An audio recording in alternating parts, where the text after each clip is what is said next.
বাংলাদেশে পাকিস্তানের সৈন্য আসতেছে যৌথ প্রশিক্ষণের জন্য এবং এরা নাকি প্রস্তুতি নিচ্ছে যে কোনো সময় ইন্ডিয়ার উপর হামলা করবে। কলকাতা দাদাবাবুদের অসহায়ত্ব দেখে খুব ভালো লাগতেছে, আবার কষ্টও লাগতেছে। মানুষ তো ভাই। এই প্রথমবারের মতন গেল 3 বছরে যা ঘটাইতে পারে না, আজকে ঠিক তাই ঘটিয়েছে। ভাবা যায় যে বাংলাদেশকে পশ্চিমারা কি ধরনের ভয়ঙ্কর মেশিনারিজ তুলে দিয়েছে।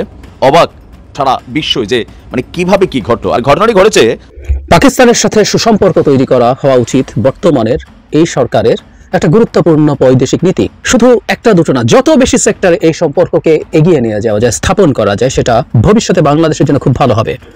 কেন এটা করা উচিত এবং এখনই কেন করা দরকার সে আলাপে ঢুকবো। ইতিহাসেই প্রথম ডক্টর ইউনূস সরকারের নেতৃত্বেই একটা চমৎকার সফলতা। এত ভালো কাজ বাংলাদেশের ইতিহাসে কখনো হয়নি, আমি এটা দায়িত্ব নিয়ে বলতে পারি। শেখ হাসিনার বিরুদ্ধে ইন্টারপোলের রেড নোটিশ জারি। শেখ হাসিনা কেন অস্থির? শেখ হাসিনা জানে যে তার বিরুদ্ধে আইনগতভাবে জোরালো কার্যক্রম শুরু হয়েছে, আন্তর্জাতিকভাবে তার বিরুদ্ধে ওয়ারেন্ট। ডক্টর মোহাম্মদ ইউনূস শেষ পর্যন্ত কোন ট্রাম্প কার্ডে ভারতকে পরাজিত করবেন? প্রথম সংবাদটি হচ্ছে ডিবি থেকে তুলে নিয়ে 9 তরুণ খুন। দ্বিতীয় সংবাদটি রাষ্ট্রপতির হাত কাঁপছিল। তৃতীয়টি হচ্ছে জাতীয় সংসদের বাংকারে 12 ঘন্টা লুকিয়েছিলেন স্পিকার শিরিন শারমিন চৌধুরী। এই 3টি খবরই অত্যন্ত গুরুত্বপূর্ণ। বাংলাদেশকে মুদে ভাষাতে গিয়ে তো তোদের হাগামোটা বন্ধ হয়ে গেল। এখন কি করবি? ভারতের লম্পছম্প শেষ, নিজের গ্যারাকলে ভারত নিজেই ধরা। ভারতীয় পণ্য বয়কটের ডাকে মাত্র 7 দিনে পঙ্গু হয়ে গেছে কলকাতা। ভারতের কলকাতা এখন কার্যত এক ভুতুড়ে শহরে পরিণত হয়েছে। নিউ মার্কেট ফাঁকা, হোটেলের রুম খালি, আর হাসপাতালগুলোতে যেন নীরবতার ছেও। সাথে সাথে হসপিটাল মালিকদের দিশেহারা অবস্থা বাংলাদেশিদের অভাবে। সম্মানিত দর্শক শ্রোতা, আসসালামু আলাইকুম। নতুন একটা নিউজ ভিডিওতে আপনাদের জানাচ্ছি স্বাগতম। এইমাত্র পাওয়া তাজা এবং গরম খবর। বাংলাদেশের দিক তাকালেই ভারত যে কোনো সময় ধ্বংস হয়ে যাবে। ভারত এবার চুপসে গিয়েছে, ডক্টর মোহাম্মদ ইউনূসের পাশে দাঁড়িয়েছে যুক্তরাষ্ট্র এবং ডোনাল্ড ট্রাম্প। যে কোনো সময় ভারত শেষ হয়ে যেতে পারে। আজকের এই ভিডিওটি খুবই চাঞ্চল্যকর এবং রোমাঞ্চকর হতে চলেছে। আশা রাখবো সম্পূর্ণ দেখবেন, একটু স্কিপ করবেন। স্কিপ করলে গুরুত্বপূর্ণ বিষয়গুলো মিস করে ফেলবেন। আমি আর বেশি কথা না বাড়িয়ে সরাসরি বিস্তারিত ভিডিওতে নিয়ে যাবো। তার আগে আপনাদের কাছে ছোট্ট একটা রিকোয়েস্ট রাখবো, যারা এরকম ভিডিও দেখতে পছন্দ করেন দ্রুত এই চ্যানেলটি সাবস্ক্রাইব করে আমাদের সাথেই থাকবেন। ইতিমধ্যে যারা সাবস্ক্রাইব করে দিয়েছেন তাদের জানাচ্ছি অসংখ্য ধন্যবাদ। চলুন প্রিয় দর্শক, এই ভিডিওতে লাইক করে বিস্তারিত ভিডিওটি মোবাইলের স্ক্রিন থেকে ধারাবাহিকভাবে একের পর এক দেখে আসি। পাকিস্তানের সাথে সুসম্পর্ক তৈরি করা হওয়া উচিত বর্তমানের এই সরকারের একটা গুরুত্বপূর্ণ বৈদেশিক নীতি। শুধু একটা দুটো না, যত বেশি সেক্টরে এই সম্পর্ককে এগিয়ে নিয়ে যাওয়া যায়, স্থাপন করা যায়, সেটা ভবিষ্যতে বাংলাদেশের জন্য খুব ভালো হবে। কেন এটা করা উচিত এবং এখনই কেন করা দরকার সে আলাপে ঢুকবো। হালকা ঢঙে যদি বলে রাখি, ভারতকে এভাবে জ্বলতে দেখার জন্য হলেও পাকিস্তানের সাথে অসাধারণ একটা সম্পর্ক তৈরি করা দরকার। যে কথাটা বলতে চাই, যে সাম্প্রতিক সময়ে যে পাকিস্তানের সাথে সম্পর্কের অন্তত একটা জায়গায় ভারতের খুব লাগছে, সেটা হলো ভারতের পাকিস্তানের সাথে বাণিজ্য বৃদ্ধি এবং একটা বড় পরিবর্তন আছে, সেটা ভবিষ্যতে বাণিজ্য আরো বৃদ্ধির ইন্ডিকেশন দেয়।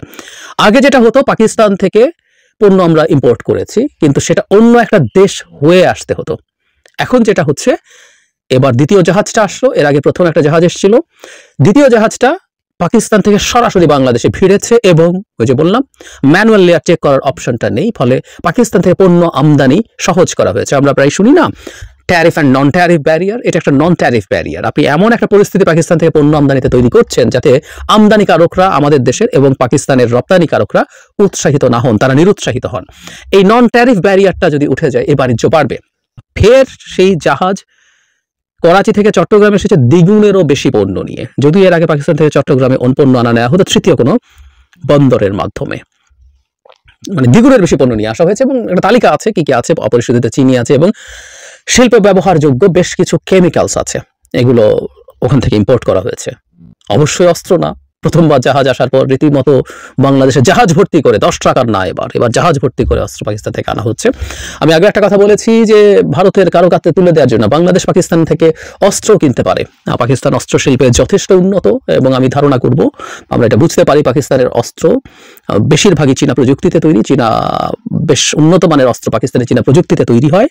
ফাইটার তৈরি হয়, মেন ব্যাটল ট্যাঙ্ক তৈরি হয়, আর্টিলারি শেল বা অ্যামিনিশনস বলি আমরা যেগুলোকে, সেগুলো তৈরি হয়। আমরা পাকিস্তান থেকে প্রচুর এগুলো কিনতে পারি, কেনা উচিত হবে যদি আমরা বেটার দামে এবং ভালো মানের পাই। যাই হোক, অস্ত্র এসছে বলে গতবার খুবই শোরগোল হয়েছিল, এবারও দেখছি যে আমাদের এই বাণিজ্য বৃদ্ধি তারা সহ্য করছে না। একটা ডেটা বণিক বার্তায় এসছে, পাকিস্তান থেকে পণ্য আমদানি বেড়েছে 27%, কমেছে ভারত থেকে। ভারত থেকে কমাটা আসলে খুব সিগনিফিক্যান্ট কারণে না, ওইটা আমি যাচ্ছি না। ভারত চায় না বলে পাকিস্তানের সাথে বাণিজ্য এবং অন্যান্য ক্ষেত্রে সম্পর্ক কম হবে, এটা আমরা কোনোভাবেই মেনে নিতে পারি না। প্রত্যেকটা রাষ্ট্র তার স্বার্থ অনুযায়ী, তার প্রয়োজন অনুযায়ী সম্পর্ক তৈরি করবে। ধরুন ভারতকে আমরা একটা পাল্টা দিতে পারি, তারা যখন বলবে পাকিস্তানের সাথে তুমি সম্পর্ক কেন রাখছো, তার পাল্টা এই রিসেন্ট অতীতে যদি হয়, ভারতের সাথে আমেরিকার সম্পর্ক গত বেশ কিছুদিন থেকে বেশ ভালো আগের তুলনায়। তারা আমেরিকার সাথে রীতিমতো সামরিক জোটে আছে, কোয়াড ইন দ্য প্যাসিফিক স্ট্র্যাটেজির গুরুত্বপূর্ণ পার্ট, বহু কিছু তাদের দারুণ সম্পর্ক আছে। কিন্তু এই ভারতই তো রাশিয়া থেকে তার সস্তার তেল কিনেছে, তার প্রয়োজন আছে, তার সস্তায় পায়, সে কিনেছে। এবং রাশিয়ার বিরুদ্ধে যে স্যাংশন দিয়েছে সেটা ভারত সিরিয়াসলি ডিসঅবে করেছে। এবং এটা নিশ্চিত রাশিয়ার ইকোনমি যে স্যাংশনের ফলেও টিকে গেছে তার তেল বিক্রির টাকায়, কারণ ইউরোপ তেল এবং গ্যাস কেনা বন্ধ করার পরে এতে মূলত প্রধানত চায়না এবং ভারত ইম্পোর্ট করার কারণে কাজটা ঘটেছে। তো ভারতে আমেরিকা বা তার মিত্রের কথা শুনে সে তার স্বার্থ দেখেছে। আমি মনে করি যে ভারতের আসলে রাশিয়ার সাথে সম্পর্ক নষ্ট করার সুযোগ ছিল না, কারণ তার মিলিটারি হার্ডওয়্যার প্রায় পুরোটাই রাশিয়ার উপরে নির্ভরশীল, সুতরাং তার জন্য এটা ইম্পসিবল ছিল। সো সে তার স্বার্থের হিসাব করেছে। একই সাথে আমরা পাকিস্তানের সাথে রাশিয়ার সম্পর্ক রাখবো, যেখানে যেখানে আমাদের প্রয়োজন সে সম্পর্ক থাকবে। ভারতের সাথে পাকিস্তানের কোথায় মারামারি, কোথায় খুনোখুনি, তাদের পরস্পরের মধ্যে কি শত্রুতা আছে, সেটা আমাদের দেখার বিষয় না। এই ব্যাপারটা ভারতকে মানতে হবে, বুঝতে হবে। পাকিস্তানের সাথে আমাদের যুদ্ধ হয়েছে, আমরা তার কাছ থেকে বিচ্ছিন্ন হয়েছি, তাতে কি আসলো গেল? তার উদাহরণ পৃথিবীতে আছে, এরকম যুদ্ধ করেছে, এক দেশ থেকে ভাগ হয়ে আরেক দেশ হয়েছে, তারপর প্রচুর সুসম্পর্ক তৈরি হয়েছে, সুসম্পর্ক আছে। ব্রিটেনের সাথে যুদ্ধ করে আমেরিকা স্বাধীন হয়েছে, তার কলোনি ছিল, তাদের মধ্যে কি শত্রুতা? আমেরিকার 1 নাম্বার এলায় যদি বলা হয়, নাম বলতে গেলে 2-3 এর মধ্যে, মানে 1 নাম্বার না হলে 2-3 যদি হিসাব করি দেখা যাবে ব্রিটেন আসবে।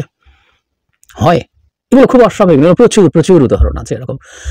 দুটো দেশ যুদ্ধ করেছে, একজন একজনকে শেষ করে ফেলতে চেয়েছে, কিন্তু পরে তাদের মধ্যে দুর্দান্ত সম্পর্ক তৈরি হয়েছে, হতে পারে, এবং এটা মেনে নিতে হবে, এটাই পররাষ্ট্রনীতি।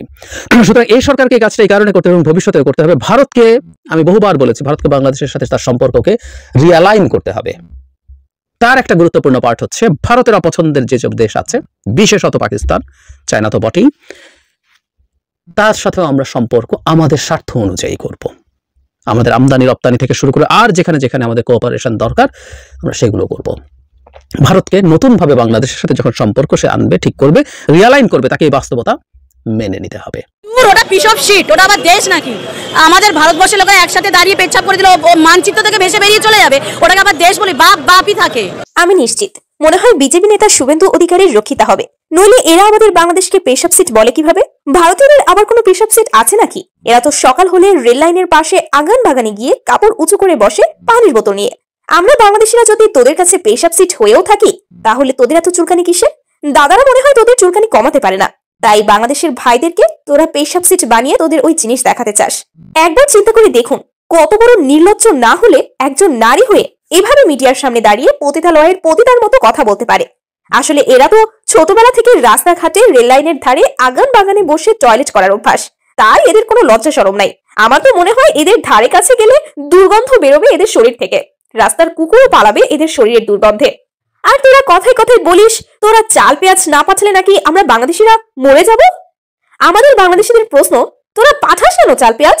আসলে কথা হচ্ছে, আমরা বাংলাদেশিরা তোদের কাছ থেকে চাল পেঁয়াজ আমদানি করি বলেই তোরা এখনো কুকুরের মতো ঘেউ ঘেউ করার সুযোগ পাস। আমরা টাকা দিয়ে তোদের কাছে জিনিস কিনি, আর তোরা আমাদেরকেই ঘেউ ঘেউ করিস। কুকুরকে কিভাবে শায়েস্তা করতে হয় বাংলাদেশি মানুষ এখন জানে। আমরা যদি ভারতে না যাই, ভারত থেকে কোনো পণ্য আমদানি না করি, তাহলে 10 দিনের মধ্যে ভারতের হাগামুতা বন্ধ হয়ে যাবে। দেখছিস না ইতিমধ্যে ভারতের ব্যবসার কি করুণ অবস্থা? ঠেলা সামলাতে না পেরে পথে বসার মতন অবস্থা ভারতীয় ব্যবসায়ীদের। কৃষকরাও নেমেছে আন্দোলনে।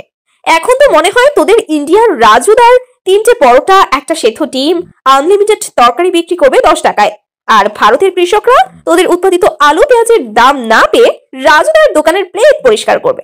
বাংলাদেশকে মুতে ভাসাতে গিয়ে তো তোদের হাগামুতা বন্ধ হয়ে গেল। এখন কি করবি? ভারতের লম্পঝম্প শেষ, নিজের গ্যাড়া করে ভারত নিজেই ধরা। ভারতীয় পণ্য বয়কটের ডাকে মাত্র 7 দিনে পঙ্গু হয়ে গেছে কলকাতা। ভারতের কলকাতা এখন কার্যত এক ভুতুড়ে শহরে পরিণত হয়েছে। নিউ মার্কেট ফাঁকা, হোটেলের রুম খালি, আর হাসপাতালগুলোতে যেন নীরবতার ঢেউ। সাথে সাথে হসপিটাল মালিকদের দিশেহারা অবস্থা বাংলাদেশিদের অভাবে। ভারতের এখন পায়ে ধরার মতো অবস্থা বাংলাদেশিদের। ঠেলা সামলাতে না পেরে কান্নাকাটি শুরু করে দিয়েছে কলকাতার নিউ মার্কেটের ব্যবসায়ীরা। আমার 2টো হোটেল রয়েছে, প্লাস আমার একটা রেস্টুরেন্ট রয়েছে।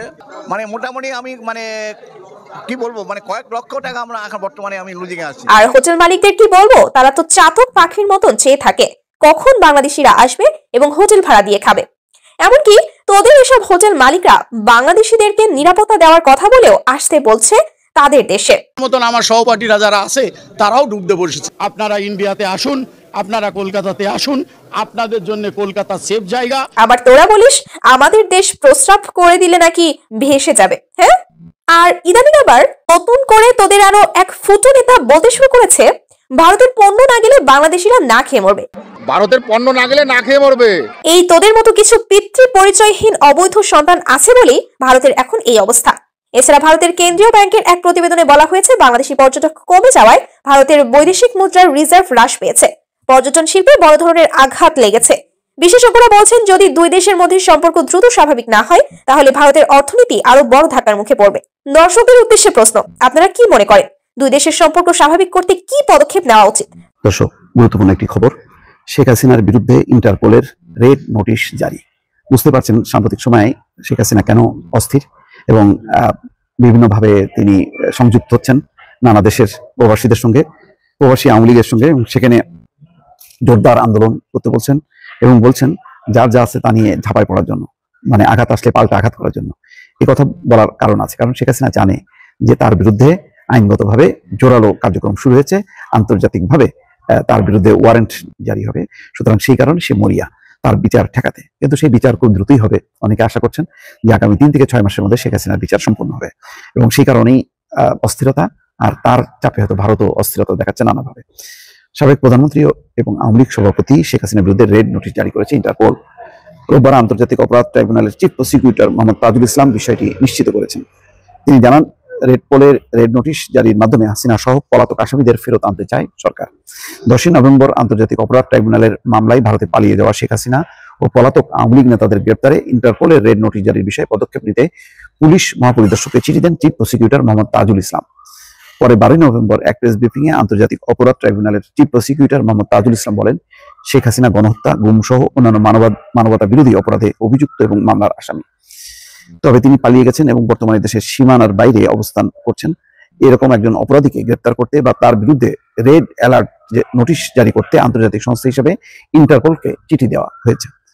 এর আগে 17 অক্টোবর, জুলাই, আগস্টে সংঘটিত গণহত্যা ও মানবতা বিরোধী অপরাধের অভিযোগে পৃথক মামলায় শেখ হাসিনা, ওবায়দুল কাদের সহ 46 জনের বিরুদ্ধে গ্রেপ্তারি পরোয়ানা জারি করেন আন্তর্জাতিক অপরাধ ট্রাইব্যুনাল। অন্যান্য যাদের বিরুদ্ধে গ্রেপ্তারি পরোয়ানা জারি করা হয় তারা হলেন শেখ হাসিনা, বোন শেখ রেহানা, শেখ হাসিনার মন্ত্রিপরিষদের সদস্য মোহাম্মদ আরাফাত, আসাদুজ্জামান খান কামাল, আনিসুল হক, দীপমণি, আকম মোজাম্মেল হক, শেখ হাসিনার ছেলে সজীব অজয় জয়, সাবেক মন্ত্রী জুনায়েদ আহমেদ পরশ, শেখ সেলিম, ব্যারিস্টার ফজলে নূর তাপস, শেখ ফজলে শামস পরশ, সাবেক আইজিপি আব্দুল্লাহ মামুন, চৌধুরী আব্দুল আল মামুন, ডিবি হারুন, সাবেক পুলিশ কর্মকর্তা বিপ্লব কুমার সরকার, প্রলয় কুমার জোয়ারদার, সাবেক ডিএমপি হাবিবুর রহমান, সাবেক র্যাব ডিজি হারুন রশিদ, সাবেক সেনা কর্মকর্তা জিয়াউল আহসান, শেখ হাসিনার সাবেক উপদেষ্টা তারেক আনাম সিদ্দিকী, বিচারপতি মানিক, ডক্টর জাফর ইকবাল, সাবেক পুলিশ কর্মকর্তা মনিরুল ইসলাম সহ 46 জন। আন্তর্জাতিক অপরাধ ট্রাইব্যুনালের চেয়ারম্যান বিচারপতি মোহাম্মদ গোলাম মুর্তজা মজুমদারের নেতৃত্বে 3 বিচারপতির বেঞ্চ এই আদেশ দেন।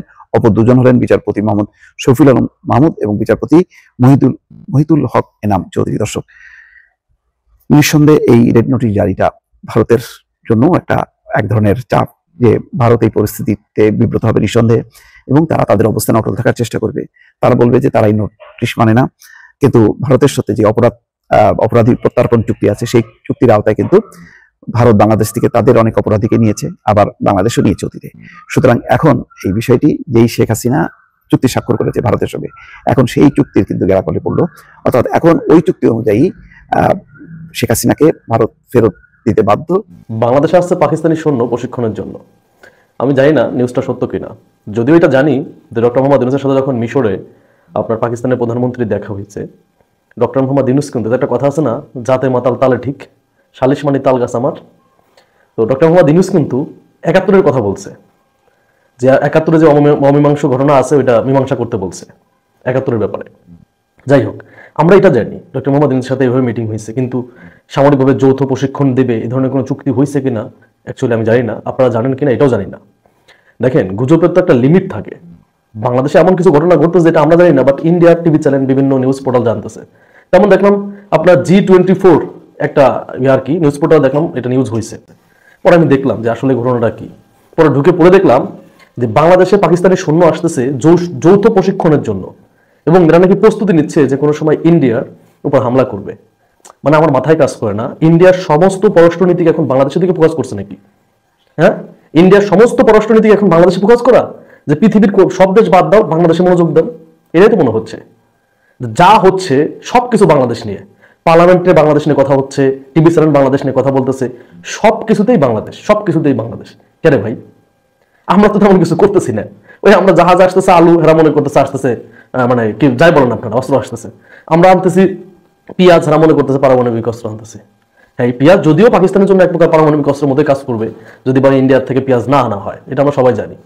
তো মেন কথা হচ্ছে গুজবের একটা লিমিট থাকে, ইন্ডিয়া গুজবের লিমিট ক্রস করতেছে। যদিও তারা বর্ষসেরা হয়েছে, এই গুজবের দিক দিয়ে 1 নম্বর হয়েছে ইন্ডিয়া, বর্ষসেরা হয়েছে, তো এরা গুজব করবে, এটাই স্বাভাবিক। মেন কথা হচ্ছে বাংলাদেশে কোনো পাকিস্তানি সৈন্য আসতেছে না, আমরা কেন আনবো? আমরা আরো বলছি যে 71-এর যে অমীমাংস ঘটনা আছে, ওইটা ঘটনা আমরা এখন মীমাংসা করতে চাই। ডক্টর মোহাম্মদ যেটা বলছে যে বন্ধুত্ব জায়গায়, কিন্তু তোমার আমার সাথে যে পাওনা দেনা পাওনা এটা তো মিটাইতে হবে। এমন তো না, ইন্ডিয়ার মতো তো না। ইন্ডিয়ার সাথে কি হয়েছে না হয়েছে এটা তো আমরা আজ পর্যন্ত জানি না। শেখ হাসিনা দিছে, তুমি আমার সাথে বন্ধুরাষ্ট্র হও, একসাথে কাজ করবা, ঠিক আছে, কিন্তু তোমাদের সাথে দেনা পাওনা আছে, এগুলো তো মিটাইতে হবে। তো ডক্টর মোহাম্মদ ইউনূস তো এটাই বলছে। কিন্তু ইন্ডিয়া কিভাবে এই নিউজগুলো প্রচার করতেছে যে সৈন্যরা এসে বাংলাদেশের সাথে যৌথ প্রশিক্ষণ করবে, লজ্জা লাগে এই কথাগুলো। বলছে 53 বছর পর বাংলাদেশে পাকিস্তানি সৈন্য আসতেছে। আমি তো ভয় পাইছি, কি পাকিস্তান আবার হামলা করবে নাকি? পরে ঢুকে দেখি যে না, এইটা বলছে আর কি, যে আপনার 53 বছর পর বাংলাদেশে পাকিস্তানি সৈন্য আসছে যৌথ প্রশিক্ষণের জন্য। মানে ওরা এমন ভাবে বোঝাইছে যে বাংলাদেশ এবং পাকিস্তান এক হয়ে গেছে, বাংলাদেশ একটা অঙ্গরাজ্য পাকিস্তানি, এটাই বোঝাইছে। নো, আমরা কোনো অঙ্গরাজ্য না, আমরা স্বাধীন সার্বভৌম রাষ্ট্র। আর আমাদের সৈন্য প্রশিক্ষণের জন্য পাকিস্তান থেকে কাউকে আসতে হবে না, আমরা নিজেরাই পারি। বিশ্বের যে কোনো বা যে কয়েকটি প্রভাবশালী পত্রিকা রয়েছে, যারা সারা দুনিয়ার রাজনীতি, অর্থনীতি নিয়ন্ত্রণ করে, সহায়ক ভূমিকা পালন করে এগুলো নিয়ন্ত্রণ করার জন্য, এবং যাদের রয়েছে অত্যন্ত শক্তিশালী একটি গবেষণা টিম। এবং এই পত্রিকাগুলো তারা কোনো একটি দেশ সম্পর্কে, কোনো একটি জাতির সম্পর্কে, কোনো একটি নির্বাচন সম্পর্কে এবং কোনো একটি যুদ্ধ সম্পর্কে বিগত দশকের পর দশক ধরে যে সকল কথাবার্তা বলে এসেছে, বাস্তবে দেখা গেল যে সেই ঘটনাগুলি ঘটেছে। এবং সারা পৃথিবীতে যে ইন্দো ইহুদি যে অর্গানাইজেশনগুলো রয়েছে, ইহুদি নিয়ন্ত্রিত অর্থনীতি, ইহুদি নিয়ন্ত্রিত রাজনীতি, ইহুদি নিয়ন্ত্রিত সামরিক কূটনীতি, অর্থাৎ কোথায় যুদ্ধ হবে এবং কোথায় যুদ্ধ বন্ধ হবে, এগুলোকে কেন্দ্র করে ইহুদিদের যে একটা গবেষণা সেল এবং প্রভাবশালী সেল রয়েছে। তো সেই সেলের সবচেয়ে প্রভাবশালী মুখপাত্র দ্য ইকোনমিস্ট, এটি ইংল্যান্ড থেকে বের হয় যদিও, কিন্তু এর পেছনে মার্কিন ফেডারেল ব্যাংক, এর পেছনে ইসরায়েল, এর পেছনে Hong Kong stock exchange, new York stock exchange থেকে শুরু করে সারা পৃথিবীর অর্থনীতি এবং ক্ষমতার কেন্দ্রগুলো রয়েছে। তো কাজেই ইকোনমিস্টের যে কোনো একটার প্রতিবেদন কোনো একটি দেশ সম্পর্কে খুবই গুরুত্বপূর্ণ এবং সেন্সিটিভ। এখানে সিকিউরিটি কেউ টাকা দিয়ে বা প্রভাব বিস্তার করে কেউ এই কাজ করতে পারবে না। এখানে যা কিছু হয় ওরা একটা নিয়ন্ত্রিত মান বজায় রাখে এবং ওদের কতগুলো এজেন্ডা রয়েছে, সেই এজেন্ডা তারা বাস্তবায়ন করে। এটি ইন্দো ইউরোপীয়, ইন্দো প্যাসিফিক, ইন্দো আমেরিকান এবং ইন্দো অ্যাংলো স্যাকশন, মানে ইহুদিবাদ এবং খ্রিস্টানবাদ। তো সেগুলো প্রতিষ্ঠা করার জন্য একটি দেশকে তারা অধিক্ষেত্র হিসেবে তৈরি করে এবং একজন মানুষকে তারা কখনো 10 বছর, 20 বছর, 50 বছর বসে বসে একজন মানুষকে তারা রিক্রুট করে। যেমন সাদ্দাম হোসেন, এদের রিক্রুট করা ছিল। তারপর কর্নেল গাদ্দাফি, এদের রিক্রুট করা ছিল। দীর্ঘদিন ধরে তারা তাদেরকে রিক্রুট করে করে জনপ্রিয়তার এমন একটা পর্যায়ে তাদেরকে পৌঁছে দিয়েছে, যখন সেখান থেকে তারা ক্ষমতার দিকে পা বাড়িয়েছে, সারা দেশের মানুষ আনন্দে উদ্বেলিত হয়েছে। এরকম যেমন ধরুন এই মুহূর্তে তারা পাকিস্তানের মালালা ইউসুফজাইকে নিয়ে তারা কাজ করছে, এবং আপনি দেখবেন যে একটা সময় হয়তো 10 বছর পরে, 20 বছর পরে পাকিস্তানের রাজনীতিতে মালালা ইউসুফজাই ওদের যদি ক্ষমতা থাকে, মানে এই যে ইহুদি চক্রটি যারা রয়েছে তাদের যদি ক্ষমতা থাকে, তাহলে মালালা ইউসুফজাই সেটা পাকিস্তানের প্রধানমন্ত্রী হয়ে বসে আছেন, দ্বিতীয় বেনজির ভুট্টো হয়ে যাবেন। এইভাবে কিন্তু তাকে গড়ে তোলা হয়েছে। তো আমি এর দ্বারা বোঝাতে চাচ্ছি না বা বলতে চাচ্ছি না যে আমাদের মোহাম্মদ ইউনূস সাহেবকে এই চক্রটি দীর্ঘদিন ধরে লালন করেছে, পালন করেছে, এটা আমি বলতে চাই না বা আমি বলবো না। আমি মনে করি আমাদের ডক্টর ইউনূস তিনি সত্যিকার অর্থে যোগ্যতম ব্যক্তি, পরিশ্রম করা মানুষ, সারা দুনিয়া চষে বেরিয়েছেন, অনেক টাকা উপার্জন করেছেন, অনেক টাকা খরচ করেছেন, অনেক টাকা লাভ করেছেন, অনেক টাকা আবার দান করেছেন। আপনি চিন্তা করেন, এক বিল ক্লিন্টনের নির্বাচনে তিনি অনেক মিলিয়ন ডলার, কত শত কোটি টাকা যেন বাংলাদেশি টাকায়, কয়েকশো কোটি টাকা, এটি হাজার কোটি টাকা হবে আমি বলতে পারবো না, তিনি দান করেছিলেন। এবং এটি নিয়ে খোদ আমেরিকাতে তোলপাড় হয়েছে এবং ডোনাল্ড ট্রাম্প এই বিষয়টিকে কগনিজেন্সে নিয়েছে যে তার বিরুদ্ধে হিলারি ক্লিন্টনকে, এই বাংলাদেশের একজন ক্ষুদ্র ঋণের প্রবক্তা, যিনি গরিব মানুষের কাছ থেকে লভ্যাংশ নেন এবং সেই টাকা এনে বা নিয়ে আমেরিকার প্রেসিডেন্ট নির্বাচনে তার বিরুদ্ধে খরচ করেন, এরকম আমরা শুনেছি, সত্য মিথ্যা আমরা জানি না।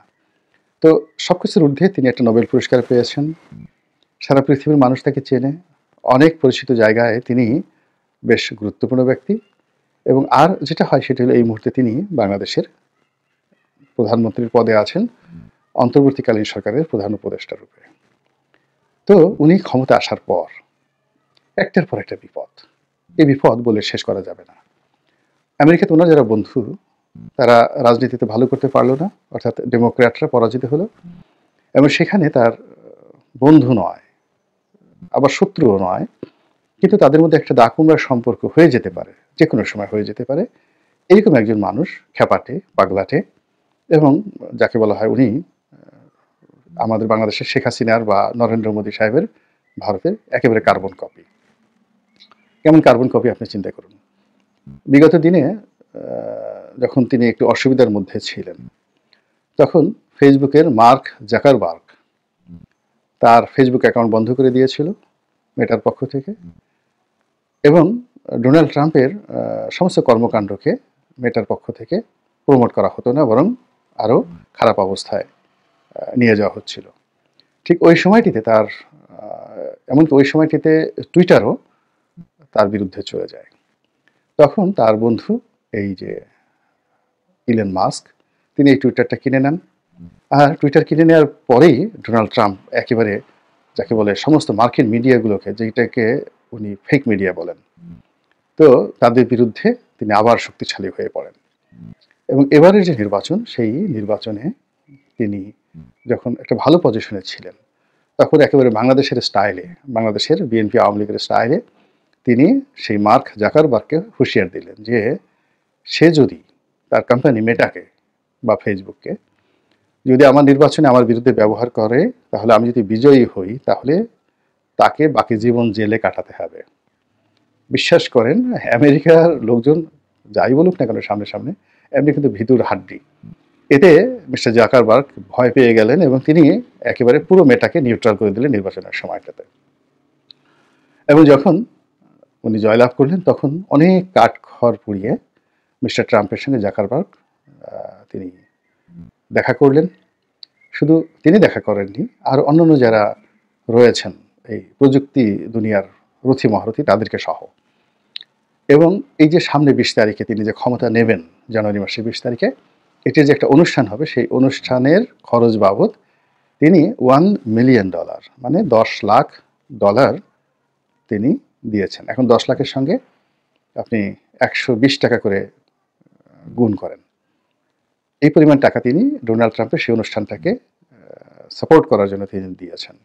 তো এই হলো ডোনাল্ড ট্রাম্প। তো এখন সেই ডোনাল্ড ট্রাম্প, ডক্টর ইউনূস যদি এখন বলে যে না ঠিক আছে, মার্ক জাকারবার্গ $10 লাখ দিয়েছে, আমি $50 লাখ দেবো, $5 মিলিয়ন আমি সেই ওনাকে দেবো, এবং সেখানে ইউনূস সাহেব যদি এই কাজ করেন, তার সেই সামর্থ্য আছে। এর কারণেও আমেরিকাতে কিন্তু গ্রামীণ ব্যাংকের যে ব্যবসা, এটি বাংলাদেশে গ্রামীণ ব্যাংকের ব্যবসার চেয়ে অনেক অনেক বেশি, এবং সেখানে অনেকগুলো ইররেগুলারিটিস তার আছে। বাংলাদেশে যেমন ইররেগুলারিটিস আছে, ওখানেও আছে। তো এগুলো যদি তাকে ডোনাল্ড ট্রাম্প টুটি চেপে ধরেন, তার জন্য কিন্তু ভীষণ রকম সমস্যা হয়ে পড়বে। তো কাজেই তিনি যদি $50 লাখ বা $1 কোটি মানে কত টাকা, অনেক টাকা। তো সেই টাকা দিয়ে যদি তিনি তার সঙ্গে একটা বন্ধুত্ব করে ফেলেন, সেটাও কিন্তু অসম্ভব কিছু না। এবং আমেরিকার যে দেশ, ওখানে টাকা দিয়ে সব পাওয়া যায়। এভরিথিং। তো যার জন্য এই আমেরিকার সঙ্গে তার যে সম্পর্কটি বা ডোনাল্ড ট্রাম্পের সঙ্গে তার যে সম্পর্কটি, এটি ডক্টর মোহাম্মদ ইউনূস ইচ্ছে করলে নিষ্পত্তি করতে পারেন। এখন আপনারা বলতে পারেন উনি এত টাকা আছে কিনা। আরে বাবা, উনি এই যে দেখেন 250 কোটি না 300 কোটি টাকা তিনি এই তার যে কর্মচারীদের সঙ্গে যে একটা মামলা চলছিল সেটা নেগোশিয়েট করার জন্য 250 কোটি টাকা তিনি দিয়েছেন। তো কাজেই তার টাকা আছে, দেশে দেশের বাইরে তার পর্যাপ্ত টাকা আছে। তো কাজে তিনি ডোনাল্ড ট্রাম্পের বন্ধু হতে পারেন, টাকা দিলেই তার বন্ধুত্ব হওয়া যায়। তো এই গেল একটি বিষয়। এই কারণে কি হলো, তাকে কেন্দ্র করে যেহেতু হি ইজ এ মানিড ম্যান, তার একটা গ্লোবাল কানেকশন আছে, ফলে তাকে নিয়ে ভারত খেলছে, আমেরিকা খেলছে, কিন্তু তাকে রিংয়ের বাইরে ফেলে দিচ্ছে না বা তাকে নক আউট করছে না। এর কারণ হলো হি ইজ ইন্টেলিজেন্ট, তাকে দিয়ে অনেক কাজ করানো সম্ভব। তার ইমেজকে ব্যবহার করে এই বাংলাদেশে যদি সেন্ট মার্টিন ধরে নিয়ে গেল, ডক্টর ইউনূস সুন্দর করে বুঝিয়ে বলেন। চিন্তা করেন যে তিনি এখন টুপি মাথায় দিচ্ছেন, আমি কখনো তার টুপি মাথায় অবস্থায় ছবি দেখিনি, দেখলাম যে তিনি টুপি মাথায় দিচ্ছেন, লম্বা টুপি, এবং বেশ ভালো লাগে টুপি পরা অবস্থায় তাকে সত্যিকার অর্থেই একজন বয়স্ক মানুষ, সম্মানিত মানুষ বলে মনে হয়। তো সেই যে ডক্টর মোহাম্মদ ইউনূস, তিনি যদি সুন্দর করে মোটিভেশনাল একটা স্পিচ দেন, যেভাবে তিনি আল আজহার বিশ্ববিদ্যালয় দিয়েছেন, তো এরকমভাবে একটা স্পিচ দেন এবং বিভিন্ন কারণে যদি বোঝান আমেরিকার সঙ্গে আমাদের খুব দরকার, একটা ঘাঁটি হলে খুব ভালো হয়, কিংবা ভারতের সঙ্গে শেখ হাসিনা যে চুক্তিগুলো করেছিল সেই চুক্তিগুলোর মধ্যে এই ত্রুটি ছিল, আমরা এগুলো সংশোধন করে সেই চুক্তিটা আমরা আবার কন্টিনিউ করতে চাচ্ছি, এই জিনিসগুলো তিনি পারেন। তার সেই ধরনের একটা ম্যাগনেটিক অ্যান্ড ম্যাজিক্যাল পাওয়ার রয়েছে। এই জন্য পশ্চিমারা তাকে কিন্তু ছেড়ে দেয়নি, তোষণ করছে। এবং এই তোষণের প্রেক্ষিতে কি হলো, ওই যে বললাম যে পশ্চিমাদের সবচেয়ে প্রভাবশালী পত্রিকা দি ইকোনমিস্ট এবছর সারা পৃথিবীর মধ্যে সবচেয়ে সফল, সবচেয়ে যাকে বলা হয় প্রসপেক্টিভ, আশাব্যঞ্জক, এবং আগামীতে যে সকল দেশের ভবিষ্যৎ আছে সেই দেশের তালিকায় 1 নম্বর দেশ হিসেবে স্থান দিয়েছে এই বাংলাদেশকে। এবং এখানে অনেকে বলতে পারেন যে তারা তো 2024 সনের মানে কান্ট্রি অফ দ্য ইয়ার হিসেবে বাংলাদেশকে যদি ঘোষণা দিয়ে থাকেন, তাহলে তো আগস্ট মাস পর্যন্ত তো শেখ হাসিনা ছিল, তো শেখ হাসিনার জন্য এটা হয়েছে। তো এই কথা যেন আপনারা বলতে না পারেন, সেটা আবার ইকোনমিস্ট বলে দিয়েছে যে এই জিনিসগুলো তারা করেছে যে এই বাংলাদেশে একটা স্বৈরাচার শেখ হাসিনাকে তাড়িয়ে দেওয়া হয়েছে, তার পতন হয়েছে, এবং পতনের বলে যারা কাজ করেছে সেই ছাত্র জনতা এবং তাদের নেতা ডক্টর মোহাম্মদ ইউনূস, তাদের কারণে এই সফলতাটা হয়েছে। এখন বাংলাদেশ বিপুল বিক্রমে সামনে এগিয়ে যেতে পারবে। তো এই মুহূর্তে এই বিপদের দিনে যখন রাজপথের ছোট ছোট দলগুলো, সেই কোনো দলের নাম হয়তো টিডিক্কা, কোনো দলের নাম ওপেনটি বায়োস্কোপ, কোনো দলের নাম তালা দেব, কোনো দলের নাম চাবি মেরে দেব ইত্যাদি ছোট ছোট দলগুলো যেখানে ডক্টর মোহাম্মদ ইউনূসকে হুমকি দিচ্ছে, ধামকি দিচ্ছে, সেখানে ইকোনমিস্ট পত্রিকার এই যে রিপোর্টটি, এই রিপোর্টটি নিঃসন্দেহে আন্তর্জাতিক অঙ্গনে তাকে শক্তিশালী করবে এবং বাংলাদেশও তাকে শক্তিশালী করবে। বিশেষ করে সেনাবাহিনীর সঙ্গে তার যে মনস্তাত্ত্বিক যদি কোনো দূরত্ব থাকে সেটা এই মুহূর্তে দূর হয়ে যাবে, সেনাবাহিনী তাকে ভয় করবে। দ্বিতীয়ত বিএনপি তাকে কাউন্ট করবে, তাকে খুব সহজ মনে করবে না বিএনপি। এবং এই ঘটনার পরে বিএনপি তার বিরুদ্ধে যে ধরনের লড়াই সংগ্রাম বা তাকে এক ধাক্কা দিয়ে ফেলে দেওয়ার যে চিন্তা ভাবনা করেছিল, ওই জায়গাটা থেকে বিএনপিকে ফিরে আসতে হবে। আর থার্ডলি যেটি আলোচনা হচ্ছে অনেক দিন থেকে, সেটি হলো পশ্চিমারা যেহেতু তাকে এখন আবার ভালোবাসা শুরু করেছে, তো কাজে তিনি আবার যদি আরেকটা নোবেল পুরস্কার পেয়ে যান, ডবল নোবেল পুরস্কার পেয়ে যান, এটি অস্বাভাবিক কিছু নয়। এ কারণে হলো পশ্চিমারা যাকে ক্ষমতায় বসাতে চায় তাহারাকে সম্মানিত করার জন্য তারা সব কিছু করতে পারে, নিজেদের গাইডস আমরা বিছিয়ে দিতে পারি। সেখানে আর একটা নোবেল পুরস্কার, এটা তো তাদের জন্য ওয়ান টুর ব্যাপার, তারা বললেই সঙ্গে সঙ্গে হয়ে যায়। তো কেন তিনি নোবেল পুরস্কার পাবেন? আগে তো শান্তিতে পেয়েছেন, এবার কিসে পাবেন? তিনি একটা বই লিখেছেন 30, 30, অর্থাৎ পৃথিবীতে দারিদ্রতা থাকবে না, পৃথিবীতে বেকারত্ব থাকবে না, এবং পৃথিবীতে কোনো যাকে বলা হয় এই প্রকৃতির যে আমরা যে বিষাক্ত করি, কার্বন নিঃসরণ করি, এই 0 কার্বন, এই 30 যে ধারণা, তার সঙ্গে সঙ্গে তার যে সোশ্যাল বিজনেস, এই ধারণাটা ইউরোপে দারুণ আলোড়ন সৃষ্টি করেছে। তো তার এই ধারণাকে ভিত্তি করে তার সঙ্গে সঙ্গে আবার এই যে বাংলাদেশকে একটি অরাজকতার পথ থেকে বাঁচিয়ে গণতান্ত্রিকভাবে, অর্থনৈতিকভাবে তিনি একটা বিরাট জায়গাতে নিয়ে গিয়েছেন।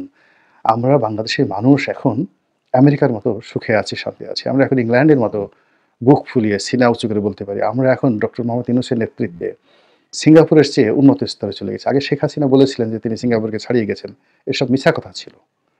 কিন্তু ডক্টর মোহাম্মদ ইউনূসের জমানাতে যদি কেউ বলে যে আমরা সিঙ্গাপুরকে ছাড়িয়ে গেছি, কেউ বলবে না তিনি মিথ্যা কথা বলেছেন।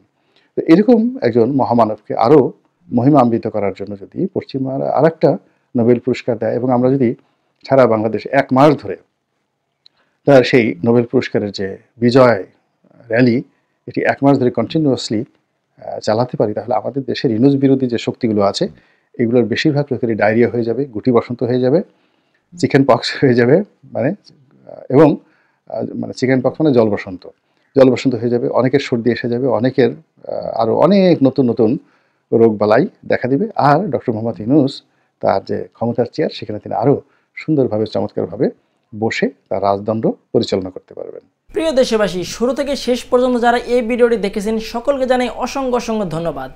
যারা এরকম নিউজ ভিডিও পেতে পছন্দ করেন তারা অবশ্যই এই চ্যানেলটি সাবস্ক্রাইব করে পাশে থাকা বেল আইকনটি বাজিয়ে দিবেন। যারা এখনও এই ভিডিওটি শেয়ার করেননি, এই ভিডিওটি দ্রুত শেয়ার করে সকলকে দেখার সুযোগ করে দিন। আজকের মতন এই পর্যন্ত, দেখা হচ্ছে পরবর্তী কোনো ভিডিও নিয়ে ইনশাল্লাহ।